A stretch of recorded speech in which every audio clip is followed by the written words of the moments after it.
प्रणाम महाराज।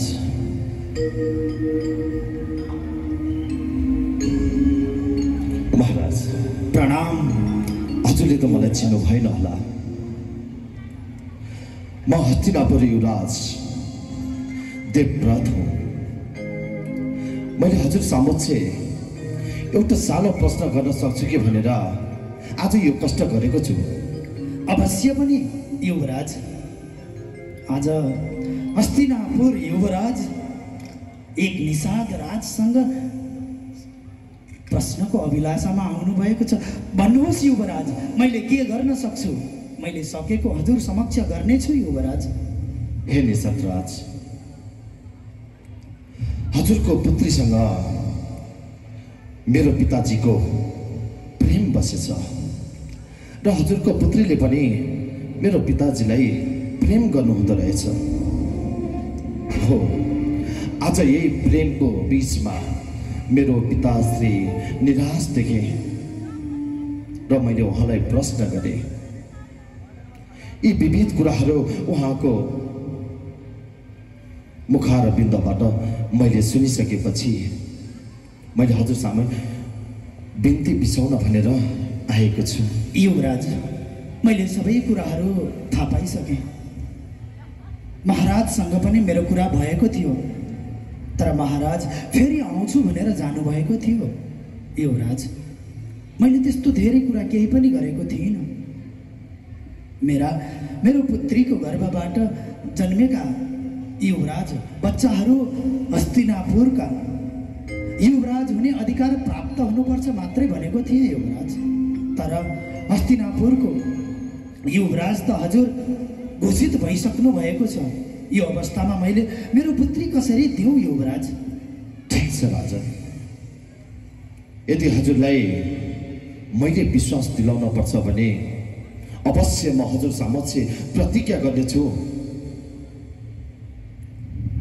हजुरको पुत्रीबाट जति पनि सन्तानहरू जन्मिन्छन् उहाँहरूलाई नै युवराज हुने म प्रतिज्ञा गर्नेछु।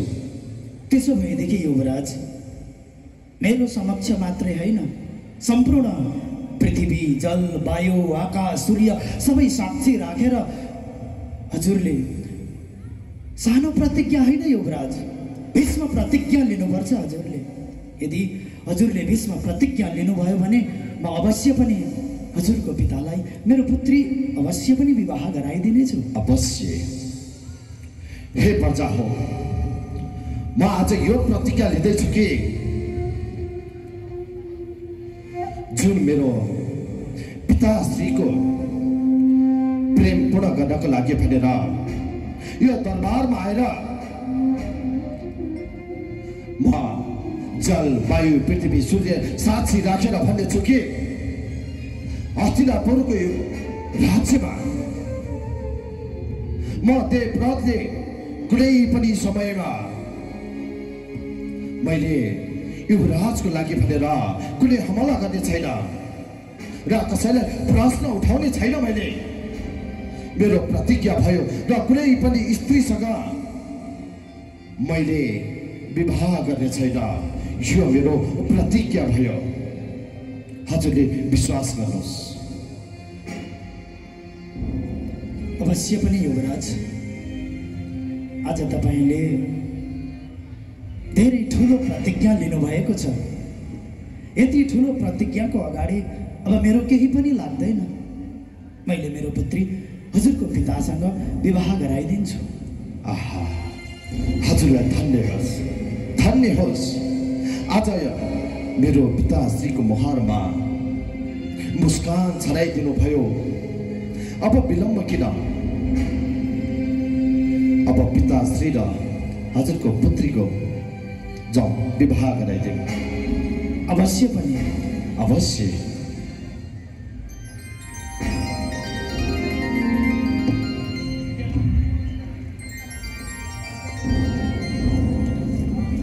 पुत्री जाऊ हिँड। आज तिमीले मन पराएको हस्तिनापुर नरेश। हे पुत्र, पिताश्री। हे देवव्रत, प्रणाम गरे पिताश्री। आयुष्मान भव पुत्र। पिताश्री, विराजमान हुनुहोस्। कस्तो खबर लिएर आयो पुत्र? पिताश्री, मैले जुन कोसिस गरेको थिएँ, जुन यो प्रेमलाई सफल पार्नको लागि भनेर म गएको थिएँ, आज त्यो सफल भएको छ पिताश्री। अरे पुत्र, अवश्य पिताश्री, यो त अति उत्तम कार्य भयो। हस्तिनापुर नरेशको जय हो महाराज।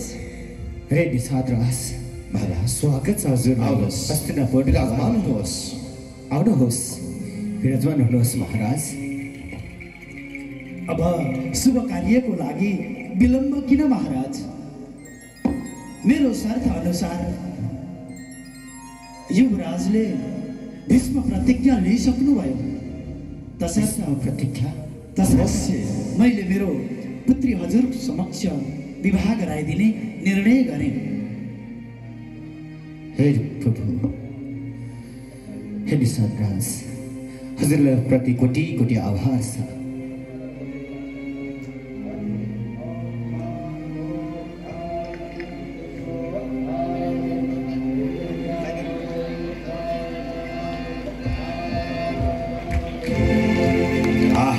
प्रजा हो, सबैले यो खुसियालीमा ताली बजाउनुहोस्।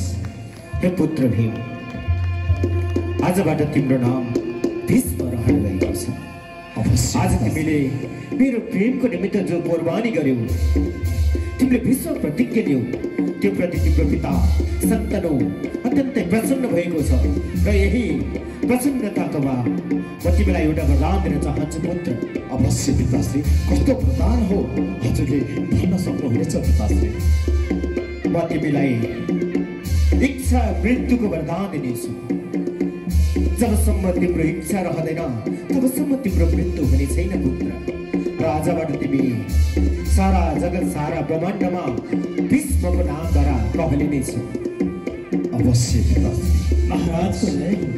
जाऊ महाराज, जाऊ प्रभु, जाऊ। आज हजुरले मेरो जीवनमा खुसीको रङ्ग भरिदिनु भयो।